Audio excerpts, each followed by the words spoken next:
ஆச்சி பாதாம் ட்ரிங்க். ஆச்சி பாதாம் ட்ரிங்க் ஒன்னு வாங்கினா ஒன்னு ஃப்ரீ. நாகை அருகே விபத்துக்குள்ளான முதியவர் செல்வராஜ் என்பவரை உரிய நேரத்தில் மருத்துவமனை கொண்டு செல்ல 108 ஆம்புலன்ஸ் வராததால் அவர் பரிதாபமாக உயிரிழந்தார். நாகை மாவட்டம் நாகூர் சம்பா தோட்டம் பகுதியைச் சேர்ந்த செல்வராஜ் என்பவர் நாகை நாகூர் தேசிய நெடுஞ்சாலையில் நடந்தபடி வீட்டிற்கு சென்ற பொழுது காரைக்காலிலிருந்து நாகை நோக்கி இருசக்கர வாகனத்தில் சென்ற நபர் ஒருவர் அவர் மீது மோதியுள்ளார்.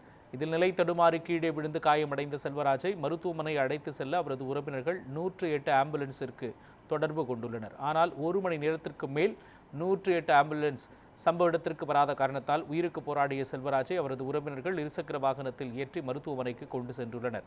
அங்கு செல்வராஜை பரிசோதித்த மருத்துவர்கள் அவர் ஏற்கனவே இறந்துவிட்டதாக தெரிவித்தனர். 108 ஆம்புலன்ஸ் உரிய நேரத்திற்கு வராத காரணத்தால் விபத்துக்குள்ளான முதியவர் உயிரிழந்த சம்பவம் அப்பகுதியில் சோகத்தை ஏற்படுத்தியுள்ளது.